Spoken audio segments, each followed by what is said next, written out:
can you please withdraw or rather not repeat what you have said earlier on as you proceed with your speech? Honorable members, please, can you? Honorable members, honorable members. Honorable Malema, can you sit down? Honorable Shivambu.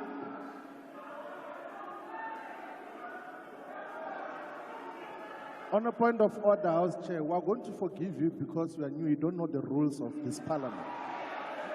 When a point of order is raised, you must specify one, the rule, and the specific sentence or a phrase that you say this is a violation of the rules of the National Assembly. What the Commander-in-Chief is doing is to give a political characterization of a phenomenon. That is a point of debate. It's not casting aspersions. How else do we deal with political questions without giving context to what got transpired to where we are now? Where else do we say that except here in this parliament? You can't suppress political debate because of your misinterpretation and misunderstanding of the rules. Please allow the speech to finish. And then when we later on go to Rules Committee, we're going to illustrate to you with proper evidence when we're inducting you that the rules do not say what you are saying that you must withdraw.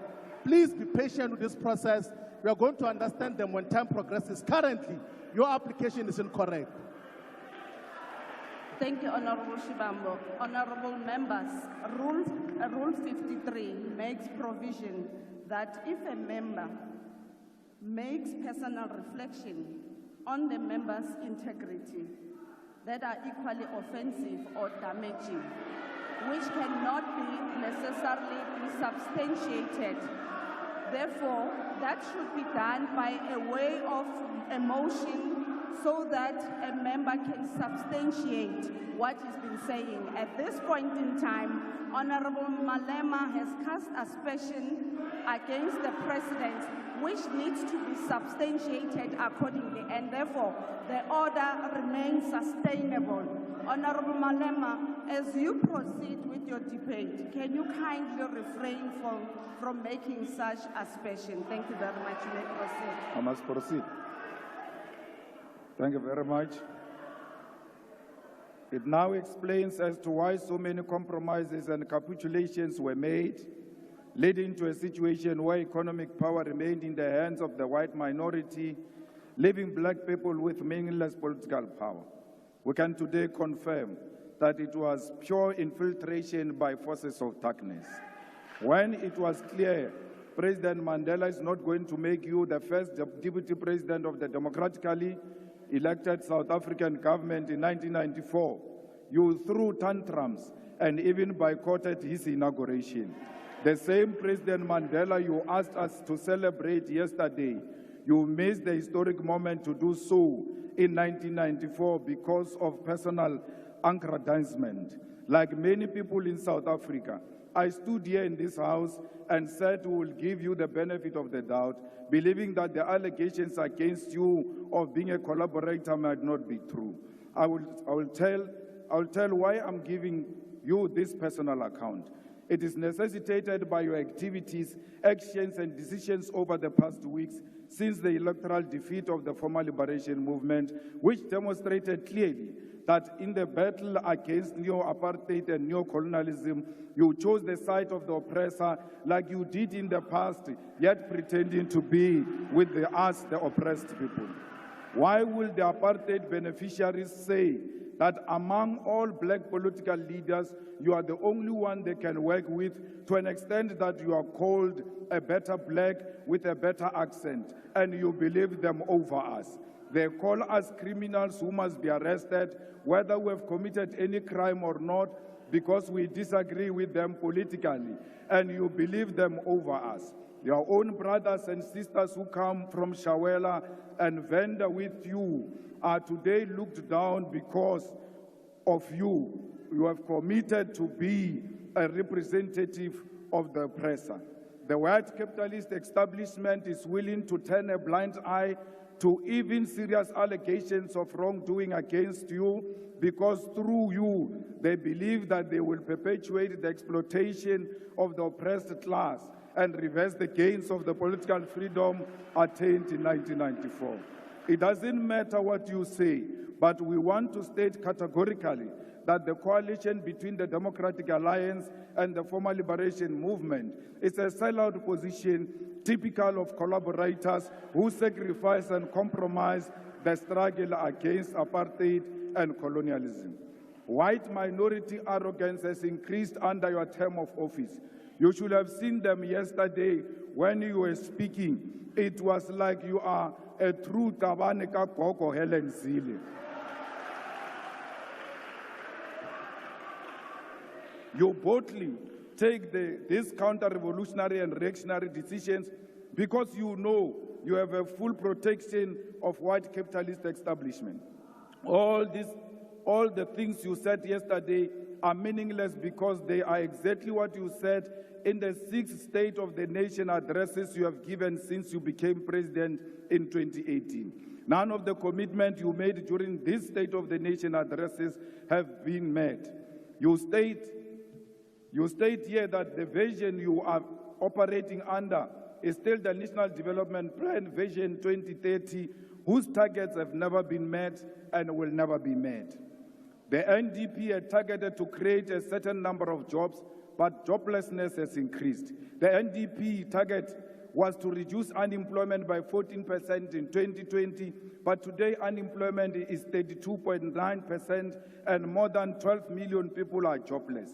Even if you meet the target tomorrow of achieving 14% unemployment, the fact of the matter is you miss the target here. The NDP target was to reduce poverty from 39% by 2030, but poverty today is more than 50%. More people live on poverty under your presidency than any other period in the past 30 years.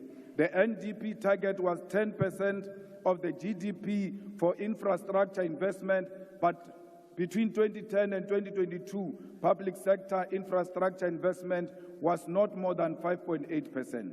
The NDP target was to grow the economy by an average of 5.4% for it to be practical to achieve any of the NDP goals. But in the past 10 years, the economy has not grown by more than 2%. Mr. President, yesterday you shocked all of us and will never recover from that shock. You said nothing about international relations while we are living in a world defined by shifting global balance of forces.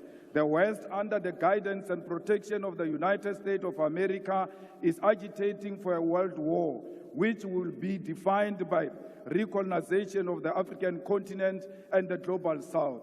And you never said anything about that.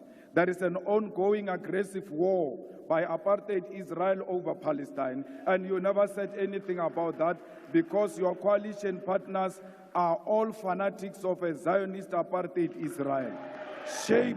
Shame on you that you said nothing about the genocide committed right in front of us because Ulabaposo. You chose glory over the dying children and women of Palestine because you are scared to offend your coalition partners. President Mandela, a close friend of President Arafat, who you said we must celebrate yesterday, should be turning in his grave. The trade embargo against Cuba is still intact, and despite the fact that Cuba played a role in the struggle against apartheid, you never said anything about that. There is instability in the Democratic Republic of Congo, and South African soldiers are dying in that war, and you never said anything about that. There is a real threat of instability in the entire SADC region, and you never said anything about that.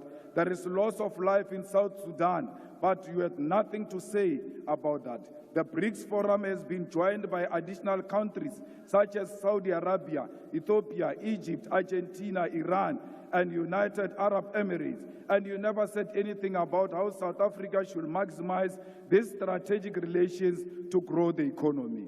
The North Atlantic Treaty Organization, NATO, is agitating for a world war through its admission of Ukraine into NATO alliance, and you never said anything about that.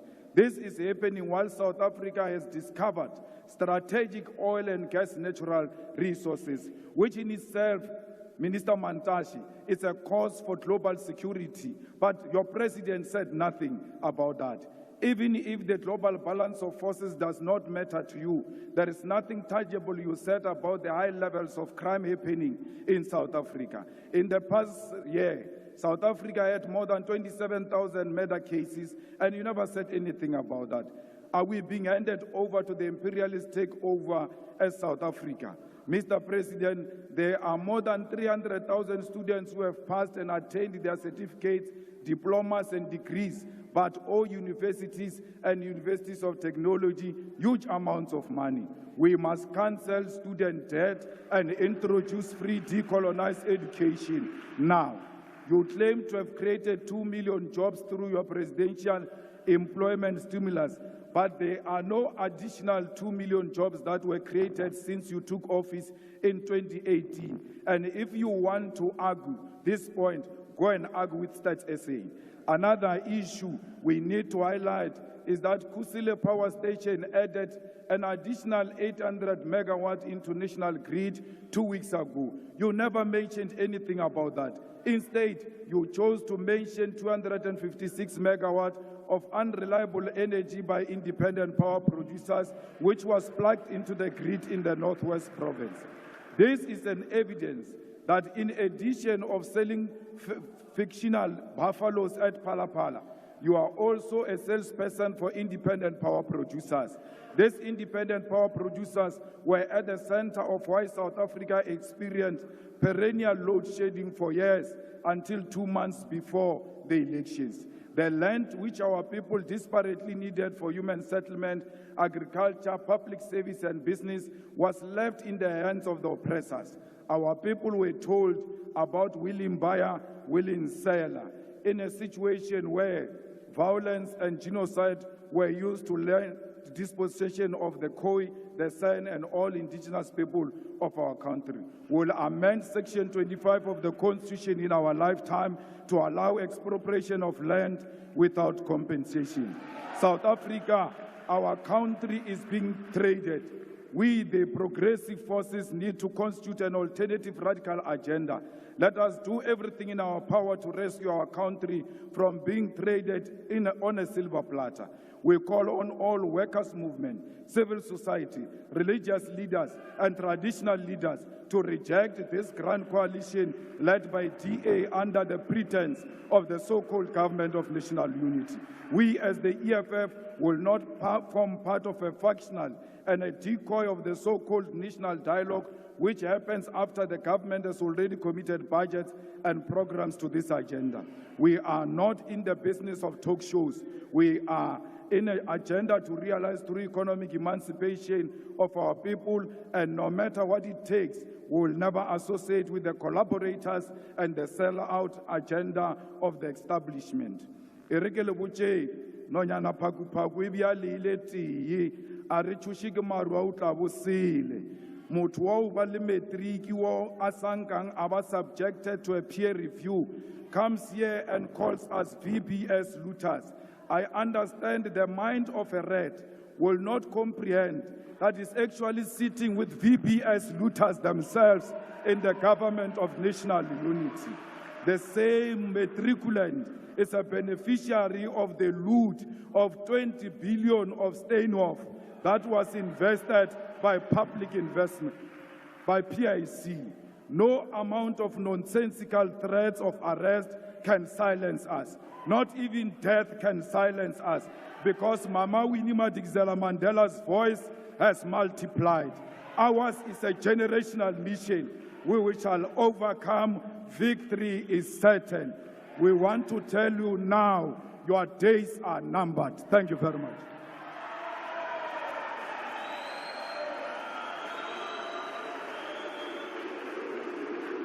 Order, honorable members. I now call upon the Minister of Cooperative Governance and Traditional Affairs.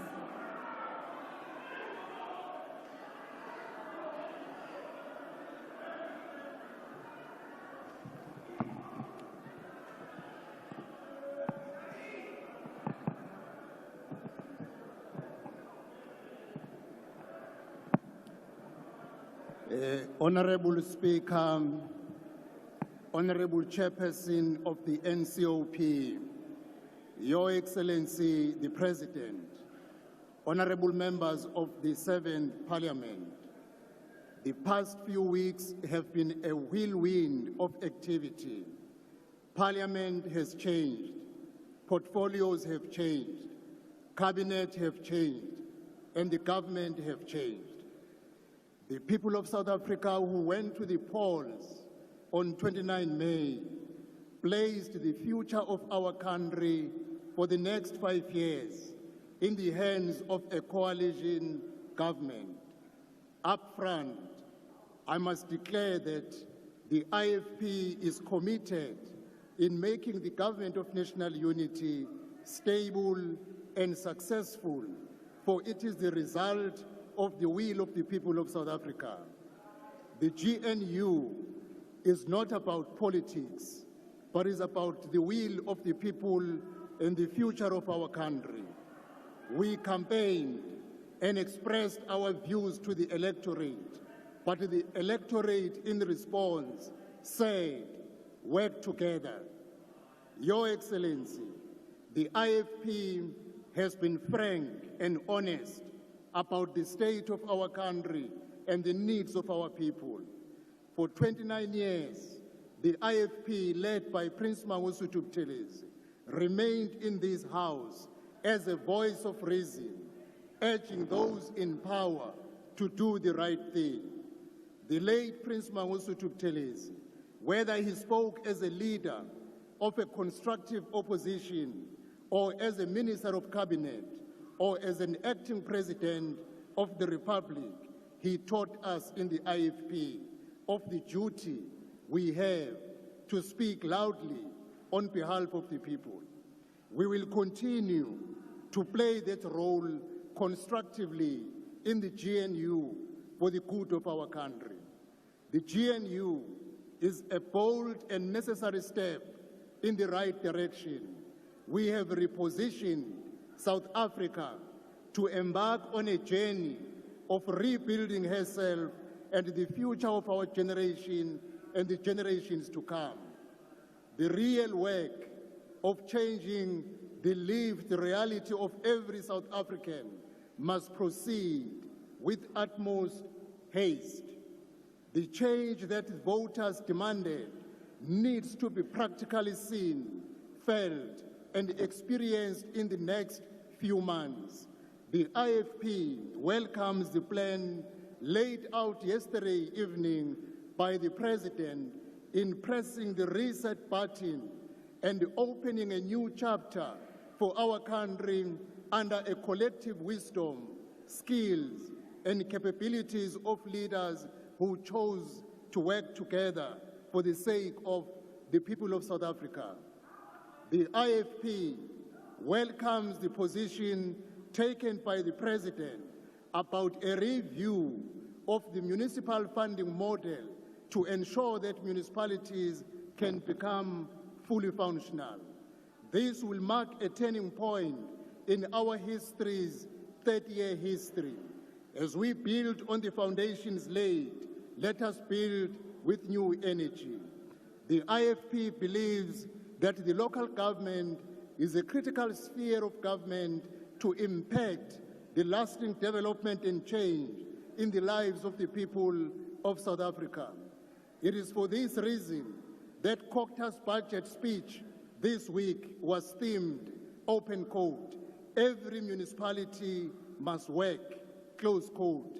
As the Minister of COGTA, I am determined to see all municipalities receive the administrative, technical, and financial support needed to become viable, able to deliver, and able to maintain the infrastructure, because that is what is mandated to do. I also thank the President for his commitment to appoint the political champions of the district development model to fast-track the one-plan solution. With the DDM institutionalized, champions working tirelessly, and COGTA playing its role, we will ensure that every municipality works. Because traditional and cohesion leaders are key role players in a stable democracy, the IFP will champion the interest and deepen the working in partnership with the traditional and cohesion leaders. Honorable members, climate change has placed us in a challenging times. Disasters are happening in rapid succession, necessitating a new approach to disaster management that is proactive, less bureaucratic, and timeous. The IFP is committed to the continued development of a new approach in dealing with disaster management. This week, I undertook assessment visits to areas in the Cape Metro and KwaZulu-Natal where communities have been devastated by floods and fires. Our deepest condolences remain with all who have lost loved ones in these disasters. As the Lion Foundation Minister for Disaster Management, I gained clear insight from these victims into the needed interventions, enabling us to engage with communities, with multiple departments, putting together solutions. The government of national Honourable unity Minister, can you please wrap? must be revealed as a responsive, empowering force for good.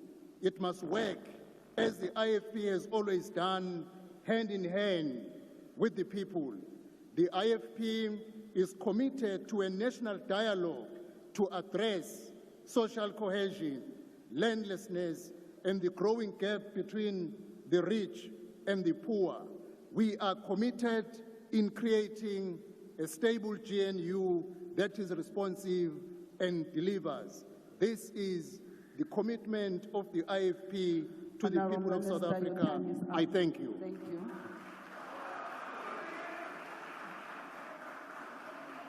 And now upon Minister of Planning, Monitoring and Evaluation. Thank you very much, Chairperson of the House, Madam Speaker, Deputy Speaker, Chairperson and Deputy Chairperson of the National Council of Provinces, Your Excellency President Ramaphosa, Your Excellency Deputy President of the country, Deputy President Mashatile, honorable members, ladies and gentlemen.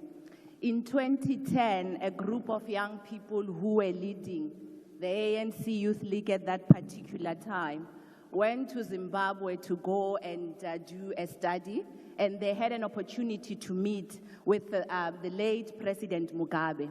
And one of the things that he left, and I was part of that delegation, and some people, of course, that are no longer in the ANC, we were told something that I felt that has actually guided some of us in agreeing and celebrating the government of national unity. The late President Mugabe said to us, when he went to visit President Kwame Nkrumah in Ghana, he said, "You must never sacrifice principle at the altar of political expedience." Honourable It Minister, is for this reason. there's a point of order. Can you kindly take your seat? Honourable Ndlozi. Can you take your seat, Minister? Do I take a seat? Okay. Minister, who led the delegation to Zimbabwe? Honourable Ndlozi, Can you give us please on the take a record, seat? please That's take not South important. Africans into confidence as to who led the delegation to Zimbabwe Honourable of the Ndlozi, can you ANC please Youth take League? your seat? Allow the minister to continue with her speech. I will not answer that. And he did say that in order to guide us politically, so that in our plight to grow in politics, we must always remember what constitutes a principle. In this regard, Excellency, Mr. President Ramaphosa, I would like to congratulate the members of the GNU because they did put their political differences aside, came together to build a government that would then now take South Africa forward. They forgot whatever it is that they believed against each other and said that, what do we need to do to serve South Africa? What do we need to do to ensure that South Africa move forward and we do respect the electorate that put us where we are? So congratulations, Mr. President, congratulations to the members of the GNU, because in most cases, GNUs are constituted over a long period. With ourselves, it was constituted within a month. So for that, I would like to say you did very well. You stick to principle, and that's what needs to guide us and make us move forward. Honorable members, in April 2024, 30 years of democracy was actually celebrated.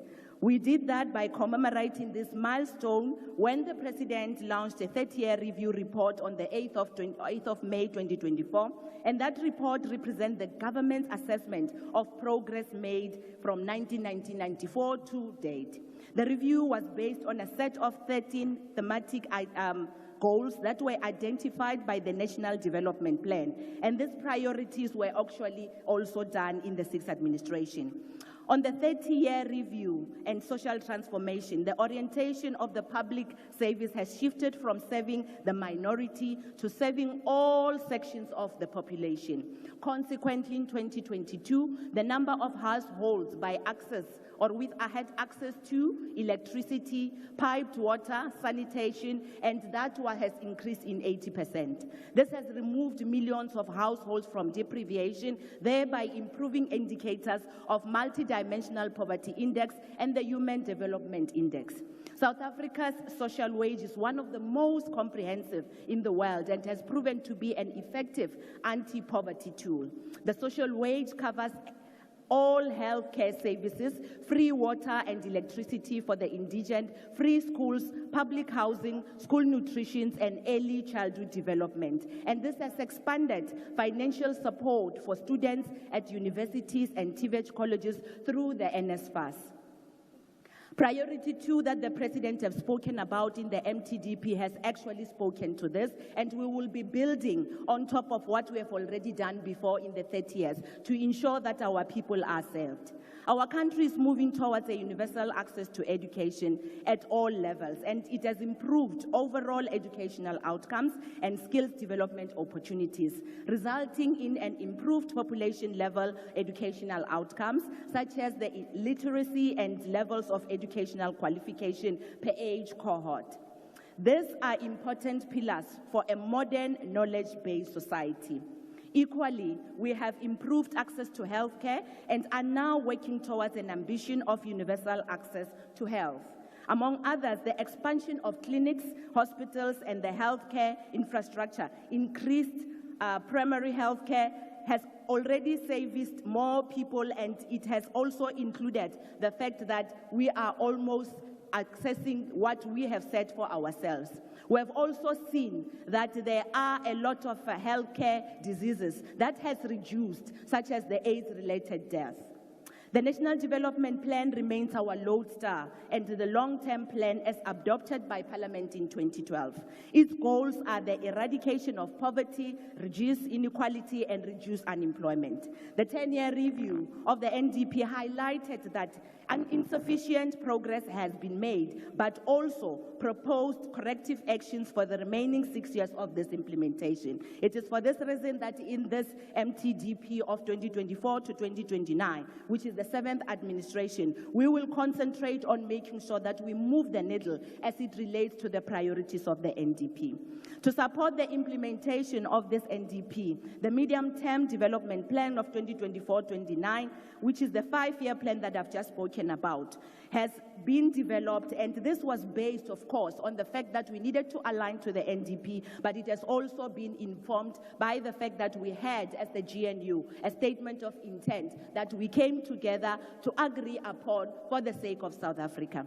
Emerging areas of priority which have been outlined in the address by the President last night has centered around inclusive economic growth and job creation.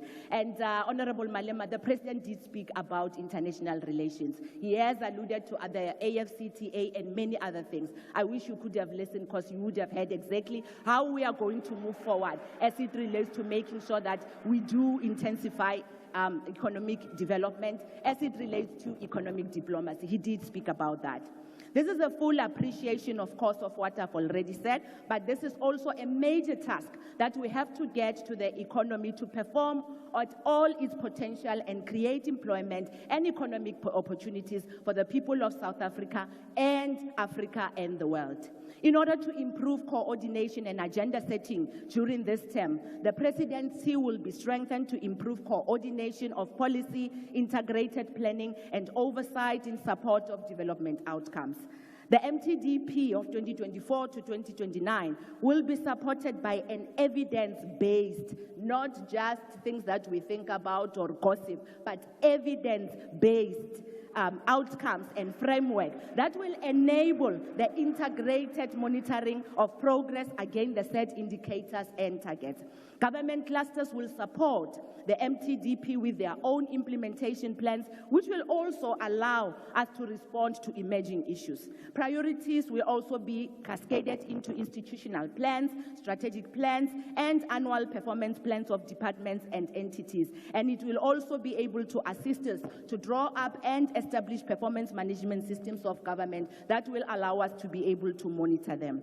There is a greater focus on accelerating implementation, supported by the applications of relevant monitoring and evaluation tools.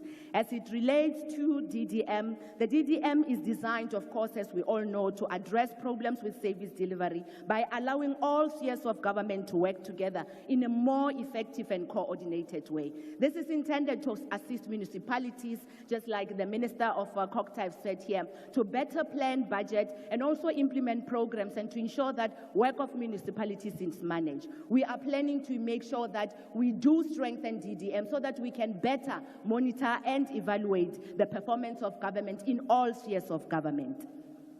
Given the governance and performance of SOEs, as the President has said yesterday, the President in 2020 established a presidential SOE Council to reform, reposition, and revitalize state-owned enterprises. And it did that to be able to ensure that we do have state-owned enterprises that are effective and are also used as an instrument of economic transformation and development. The PSC, or the PSEC, noted the critical development role of SOEs and recognized serious deficiencies in the South African model and functioning of SOEs. As a result, it has then now been able to come up with recommendations that said that we needed to strengthen our SOEs, and as a result, it has recommended that we needed to ensure that we create, as the President has said yesterday, a centralized model that will allow us to strengthen our SOEs and ensure that whatever it is that they do not... Honourable Minister, can you kindly refer? Okay, thank you so much. Let me just close by saying that there is a lot that this government has done. So as a result, we've got a lot that we are going to build on. It doesn't help that we keep on talking about new things, but it helps that we build on what we have already established. As a result, what we will be doing will be to strengthen, but also to improve and ensure that whatever it is that we are doing grows better and also grows to other people, so that if we have been able to do something for 10% in this 7th administration, we'll definitely make sure that we do it for 100%. Thank you very much. Thank you very much, Honourable Minister. I now call upon the Minister of Sports, Arts and Culture.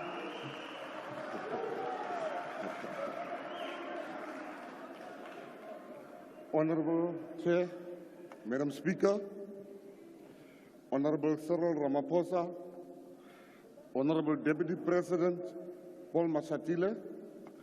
President, let me thank you for making sure that what our people were fighting for during the election, that it found expression in the plans of the GNU.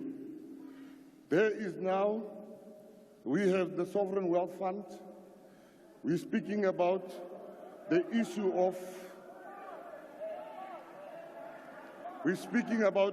of minerals being exported, and most importantly, gang violence. You have listened to us, President, and I would have been a sellout If I was sitting outside, my people walked in the rain, they did door to door for their issues Honourable to be Minister, represented. take your seat. There's a point of order. Honourable Joseph.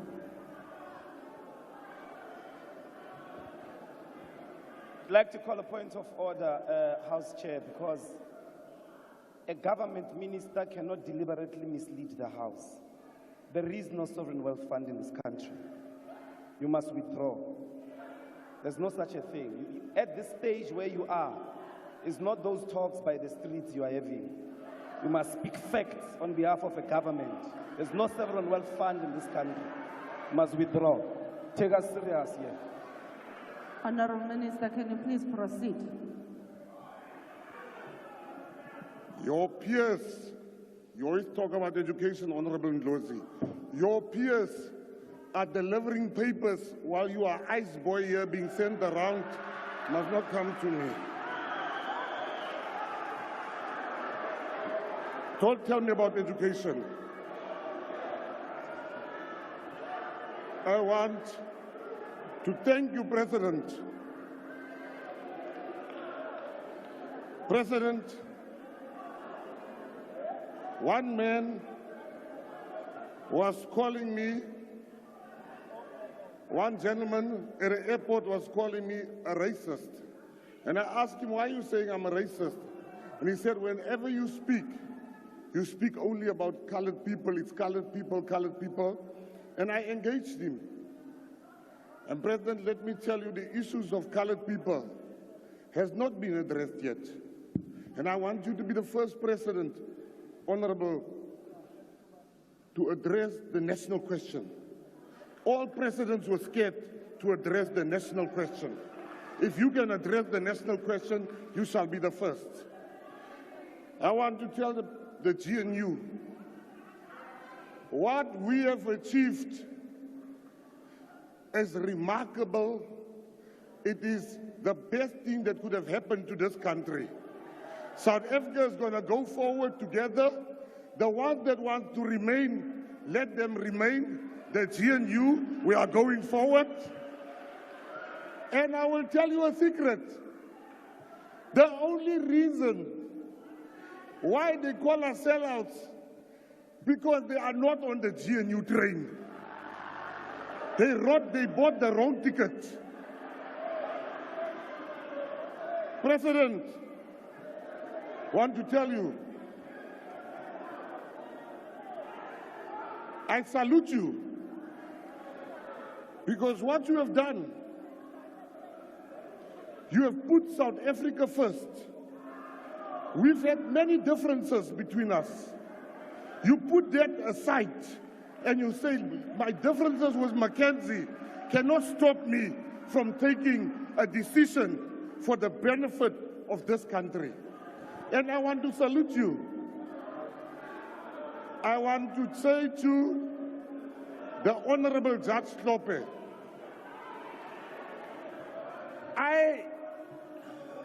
I want to say to Honorable Judge Hlophe, I'm sitting there and I'm shocked because you, Honorable Judge, have sent many of my old friends to jail with Roman Dutch law, which you enjoyed.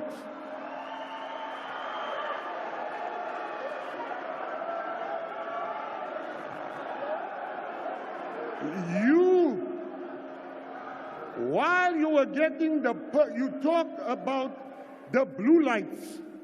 While you were getting the perks of the judge, being a judge, you never saw something wrong with blue light. You never saw something wrong with Roman Dutch law. Today, when you're no longer there, now you are seeing something wrong with Roman Dutch law. It cannot be. I'm going to pay for an appeal for everybody that has been sentenced by you, because you sentenced them with the wrong law according to you. Thank you very much, Honorable.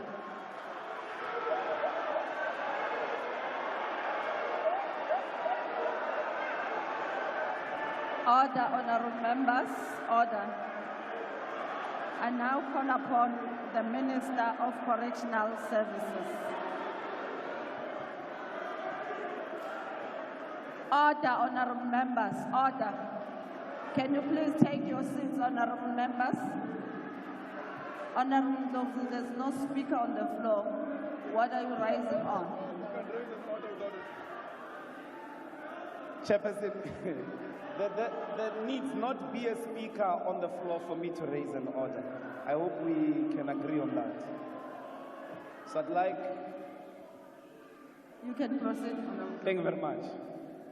The judge has written a thesis when he was on the bench, attacking Roman Dutch law. Honorable Ndlovu. Your illiteracy is not going to help us. Can you please sit down? This judge Honorable has Ndlovu. written papers against Roman Dutch Honorable law Ndlovu, can you when he please was sit on the down? bench. Can you take the You come here and you lie.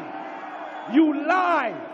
This judge spoke about decolonization of the law from the bench. Don't lie here, man. Must read extensive, well-researched papers that are peer-reviewed. Yes, yes.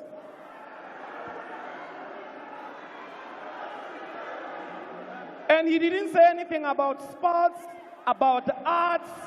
He gets there. Honorable. What's going to happen about the arts? From Honorable Ndlovu. Honorable members, can I bring it to the attention of the House? Members, please don't abuse your privilege or your right to raise a point of order. What we've just seen from Honorable Ndlovu is unbecoming, and therefore it will not be sustained in the House. Over to you, Honorable Minister.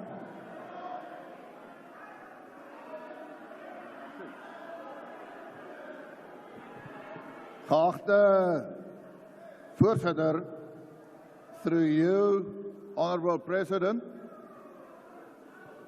the slogan of the Freedom Front Plus in this last election was restore and build. Now, the question is, what must we restore and what must we build?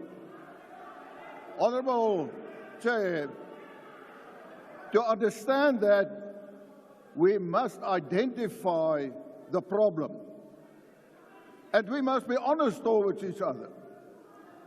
We are living in a broken country.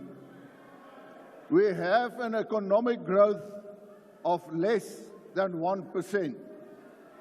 But Africa, the average economic growth is 3.7%. Honorable It means Minister, can there's you please a take problem. your seat?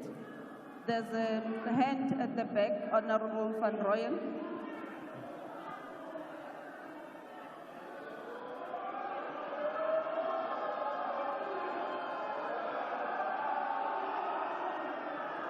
Honorable members, can you please take your seat? Honorable members, can you please take your seat? For the last time, honorable members, I'm requesting you to take the seat. This can't go on like this, honorable members. Can we allow Honorable Van Rooyen to speak? Thank you very much. Thank you very much, Chair. I just wanted to check if Honorable Groenewald is he ready to take a question. Honorable Groenewald, are you prepared to take a question? Honorable Groenewald, are you prepared to take a question? Can you respond?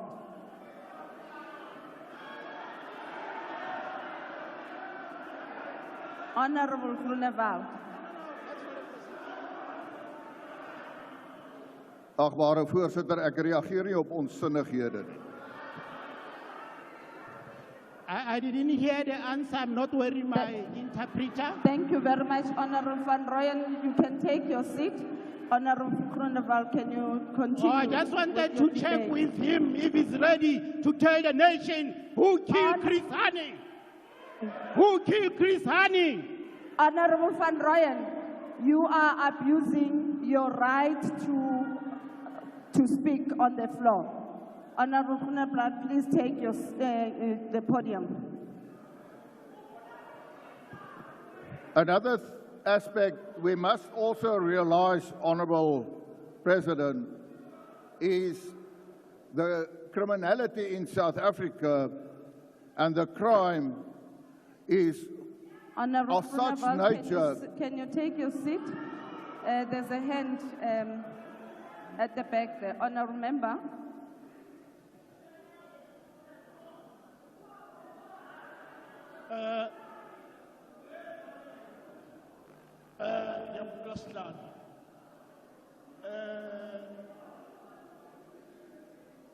Francis Mshikilona from Mkanduli.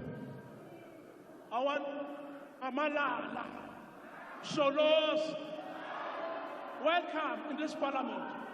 Honourable Member, what you are doing is not allowed in the House. Honourable Groenewald, can you please proceed? Thank you, Honourable Chair. Our people do not feel safe in South Africa. And to address that, we will have to look at the criminal justice system as a whole, because that plays an important role if we want to build the economy. Honourable Groenewald, can you please take your seat? There's a hand over there right at the back. Thank you very much, Chairperson, and my apologies, Honourable Groenewald. I'm not raising an order on you. I rise on Rule 40C of the joint rules of people who deliberately undermine the authority of the chairperson, and actions should be taken around that.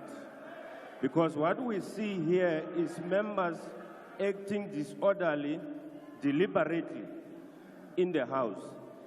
And I want to ask you, Chair, that you put an end to that. We are not in a circus here. Honorable Ndlozi just rises up and give a lecture as if he's a pastor here in the House. Thank you very much. Thank you, honourable members. Honourable members, we are all expected to respect the decorum of the House. And therefore, as such, all of us, we do have the responsibility to conduct ourselves in a manner that is befitting. What we've been doing, it's unheard of, and please don't push us to take decisions that we are not interested in. And therefore, can we please allow Honourable Groenewald to continue with his debate? Thank you, Honourable Chair. The crime must be addressed, the criminal justice system. We know unemployment in South Africa, we talk about 42%. When we refer to the young people of South Africa, we talk about 60% of unemployment. And the question that must be asked is that what the Honourable President said yesterday, he said it is the priorities we will have to attend to. And everyone must ask him or herself, do they agree that the policies and the matters that the President has put on the table, whether they also see those as priorities? Because if we deal with the priorities, then we can have success. What is also of utmost importance is our local government. Because if you establish a factory or a business, it is part of a specific municipality. We must look at the infrastructure. And the Freedom Front Plus also supports very strongly the fact that the appointments must be merit-based appointments. We must ensure that we get the best people to do the job. We must be honest towards each other. At the moment, we have officials whether they are catering deployment, but they are not qualified to do their job. And then we have people who are qualified, but they don't do their job. And we must ensure that that must be corrected. Die Vryheidsfront Plus het vir die kiesers van Suid-Afrika aan sy veldtog gesê, kom ons herstel en bou. Ons is almal deel van Suid-Afrika. As die skip sink, sink ons almal saam. Maak nie saak aan watter politieke party jy behoort nie. En omdat die Vryheidsfront Plus gesê het, ons moet herstel en bou, is daar besluit om te sê, hier is 'n geleentheid om te sê, kom ons herstel en ons bou. But we must also be honest. We can't only have policies on paper. We, as government, and note I say we have the responsibility to ensure that it is implemented. Honourable Minister, can you please round up? We have the responsibility to be sure that we implement those policies.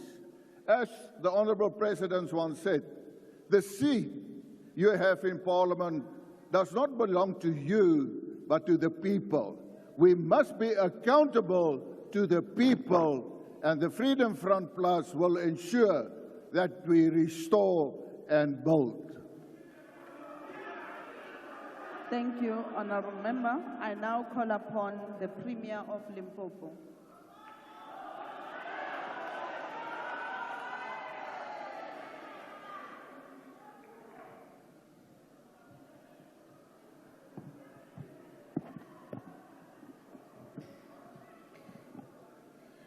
Honourable Madam Speaker, the Chair of National Council of Provinces, the President of the Republic of South Africa, Mr. Matamela Cyril Ramaphosa,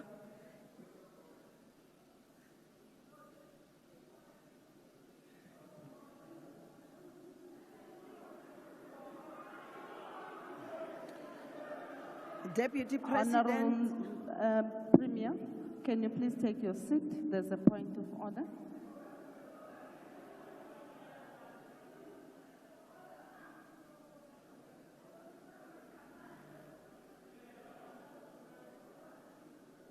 Honourable Chair, we have a former statesman in the House. He has not been recognized. Please recognize President Jacob Zuma for being in the House. Honourable Minister, can you please take the podium?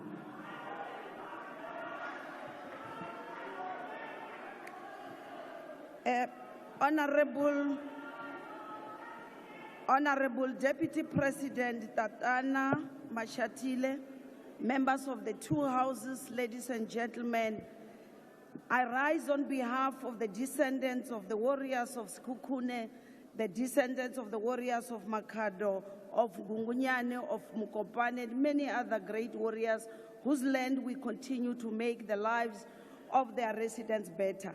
I rise on behalf of the sons and daughters of the rain-making queen and on the rain-making powers of Queen Mujaji to welcome and support the opening address by our President, Muatamela Zvibuya Ramaphosa. Vane vachi uposa miseve, yavo ya sala yo ima, ngeno ya veiwe vangwe ichiwela fasi, which has chartered a path that we shall follow as we grow this country together. I stand here, Madam Speaker, today on the shoulders of May Charlotte Maxeke, on May Stella Mabitse Sekhwale, on Mam Lydia Ngwenya Komape, on Kgoshikgadi Madinoga, and the pioneering spirit of Manchi Masimula. I'm here under the tutelage of the great Peter Ntshabeleng, of May Joyce Mashamba, of Vuredzani Bulala, of Norman Mashabane, and Chipua Muope. It is the youthful of revolutionary poise of Peter Mukaba, of Collins Chabani, of Tracy Malachi, of Franz Mutlala that set me at peace here today. Pare Muthupi, Elias Ramaliva, Lawrence Pukanuka, Mark Shope, and many other sons and daughters of Limpopo have fought to see where Limpopo is today. They have paved the way for our democratic government and service provision in Limpopo. Reflecting on the achievement of the Limpopo government since 1994, Honorable Speaker, it is evident that we have made significant progress in consolidating democratic governance and providing basic services to our residents.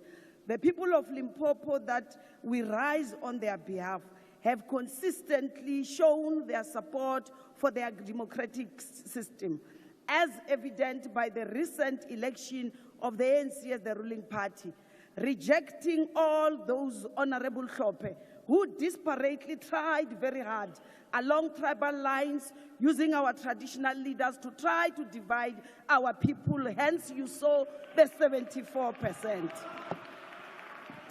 Our province has seen remarkable improvements in the provision of essential services, such as, if we go back to 1996, electricity supply was at 36%. Today, we are at 97%, Honorable Minister Ramokgopa. Access to piped water was at 33.5% in 1996. In 2010, we improved to 84%. And we know what happened, which resulted in dropping it to now at 69.1%. And we welcome, Mr. President, your pronouncement on making sure that the people of Limpopo, rural as they are, they deserve water because they also form part of the struggle of the liberation. Our rural communities must be provided with clean drinking water. Sanitation was at some stage in 1996 at 27%. Today, we are at 63.1%. Our roads from 2,500 kilometers in 1994 that were tarred to today at 7,000 kilometers that have been either tarred or paved. Despite many challenges, these and many other developments have made Limpopo a great province that it is today.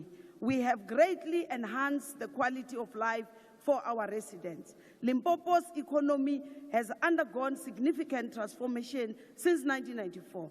Despite facing long challenges such as slow economic growth, unemployment, and inequality, the province boasts a wealth of mineral resources, fertile agricultural land, and tourist attraction that have contributed to its economic development. Mr. President, we are a rural province, and I must emphasize, and building an inclusive economy which also drives rural economic transformation is what we need currently the most. Our province has consistently demonstrated the ability to feed itself. Our people have already demonstrated beyond reasonable doubt that even without large tracts of farmland, they are farmers in their own right who can produce for their own livelihood. Recent statistics show that Limpopo is leading in food security. Its people can cultivate food for their own survival. This fits well with your directive of prioritizing rural development. And together, we must focus on supporting them to now use agriculture for commercial purposes. They have proven to you that they can farm, so what more do you want from them except supporting them? We have started engagement with businesses focusing on enhancing manufacturing capability, agro-processing, and agricultural produce, and establishing mineral beneficiation capacity in Limpopo, with the aim of reducing the transportation of raw materials that could easily be processed in our province and thus create jobs. Gone will be the days very soon of exporting all tomatoes raw as they are without having to manufacture tomato sauce. Gone will be the days where we continuously export timber but have to import a toothpick. So as a province, we need to start there. It might appear small, but it will go a long way in creating jobs for our people. The mining sector, which accounts to 26% of the province GDP in 2023, has been a key driver of economic growth, creating employment opportunities and fostering sustainable development. Similarly, manufacturing, construction, agriculture, tourism, and the gaming sector have contributed significantly to the province economy, highlighting the diverse economic landscape of Limpopo. Looking ahead to the 7th administration, our strategic focus will be on water and road infrastructure development, youth empowerment through skills development and job creation, and economic transformation through mining beneficiation, agro-processing, and renewable energy initiatives. We are committed to accelerating industrialization in Limpopo by finalizing the establishment and operationalization of the specific economic zones, our Musina, Makado, and the Fitakho-Mutuvats. This will drive economic growth, attract investment, and create sustainable enterprises. We are actively engaging with the national government to expedite the approval of Fitakho-Mutuvats SEZ proposal and upgrade the Gateway International Airport to serve as a vital cargo hub in the SADC region. Our other catalytic projects, Madam Speaker, including the revitalization of industrial parks such as Sishiru, Leboakgomo, Shayandima, and Nkonko, and the Polokwane Logistics Hub. Aim is to enhance economic opportunities and promote the development of local industries. Limpopo has been consistently ranked amongst the top 3 destinations for both domestic and international tourists. I still insist, Honorable President, that up to this day, when God created a man, I don't want to even imagine where he was and what inspired him to create this gender. But I can, without fear of contradiction, that when God created a woman, he was situated in Waterberg, inspired by the beauty of its biosphere. We would want to capitalize on this market, especially the legion of international travelers who must come to explore more routes that we shall have developed, including the routes that celebrate Limpopo's contribution to the liberation wars against colonialism and freedom, with direct links to the rest of SADC. It is an open secret that even the Umkhonto weSizwe, the real Umkhonto weSizwe, when it was formed, they were inspired by King Sekhukhune when he led the Sibatakgomo. By harnessing the potential of tourism and niche markets, we seek to further boost economic growth and create employment opportunities in Limpopo. When honorable members in your different provinces, you speak about the Big Five, we in Limpopo, the descendant of Makado in Vembe district, speaks about the Big Six. And you will be asking me, what is that? I'm inviting you to visit this district where you will see the biggest baobab tree in the whole world. Youth development is a key priority for us, and we are committed to reskilling young people to meet the demands of an industrialized economy. In addition to our industrialization strategy, we have prioritized skills development as a key pillar to advance sustainable growth youth development program. We believe that can you please wind up? No, you still have time. Oh, calm Just down. wind up. Our partnership with Tshwane University of Technology and the Department of Higher Education and Training will, in not so distant future, see a new university campus in Giyani established. The province is committed to see successful completion of this university. As I'm concluding, road infrastructure is another key enabler of inclusive economic growth, especially to our local rural economy. Therefore, road maintenance is not only key for the locals to access services such as schools, healthcare, police station, graveyards, but also for them to move their goods from one area to another. As I've already indicated, they are farmers in their own rights. Out of more than 20,000 kilometer roads that we have in the province, 13,400 are neither tarred nor paved. Hence, we agree with you, Mr. President, that yellow fleets must be able to reach those areas. In my language, in my province, we call them Dikherekhere. Hence, we have Dikherekhere Wednesday. And I must declare to this House that Dikherekhere has got nothing to do with a tender. Many of you will be salivating to think another project. It's an in-sourced program where we are currently using the yellow fleet that we have and the staff that we have. What we need from the Minister of Transport and the Minister of Public Works, it's more allocation towards the Dikherekhere. In conclusion, I'm reminded of Desmond Tutu, who said, hope is being able to see that there is light despite Honourable Member, please take your darkness. seat. Thanks. I now call upon Honourable Trolley.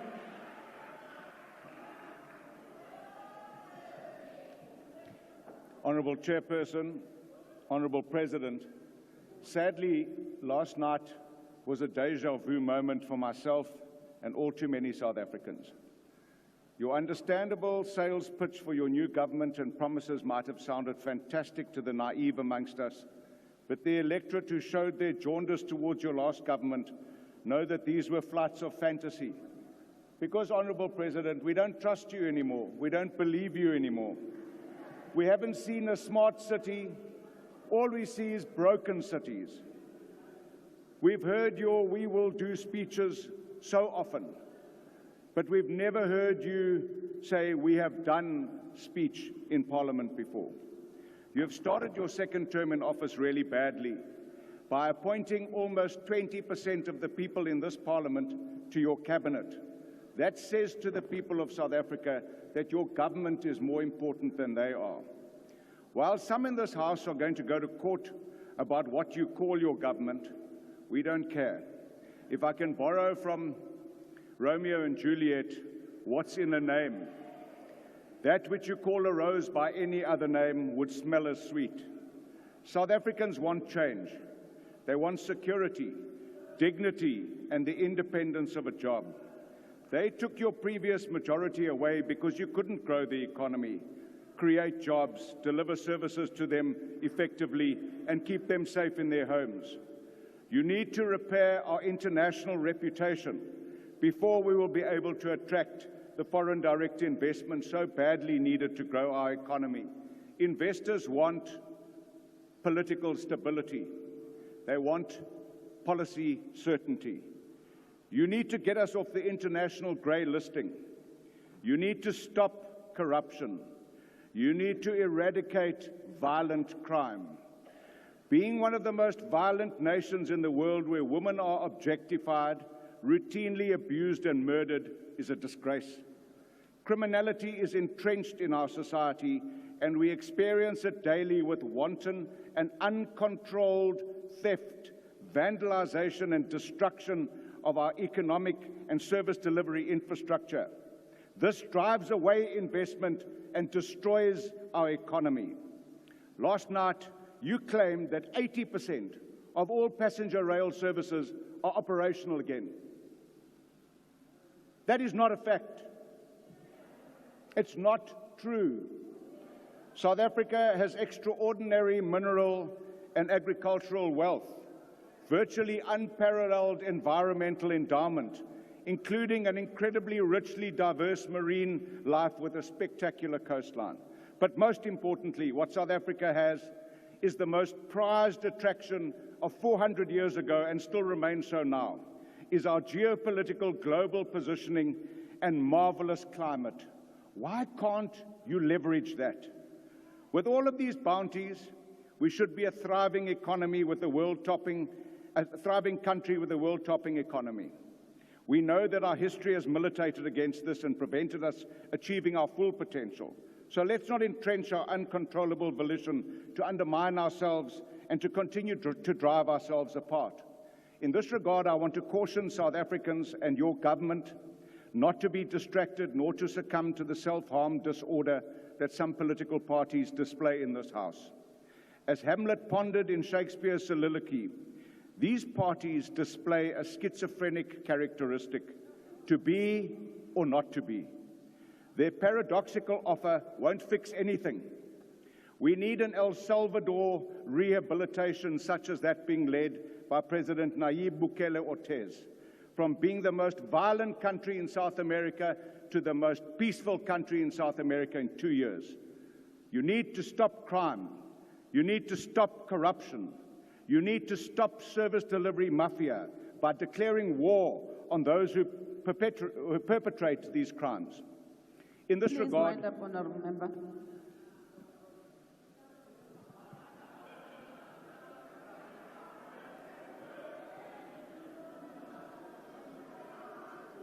it can't be.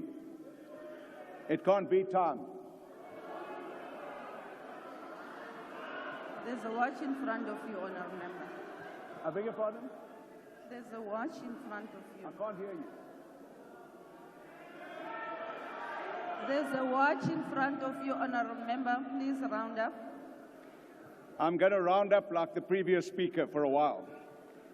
As we watch the inevitable public exposure of the incorrigible theft of poor people's life savings from the VBS Bank, you must know that this is going to detonate the inevitable demand for public exposure of the Phala Phala saga, and your government's survival will depend on your innocence or guilt. Because, Honourable President, corruption infraction, large or small, must be dealt with equally. We will not fall into the trap that your newfound partners have of equivocation and making odious comparisons of extent.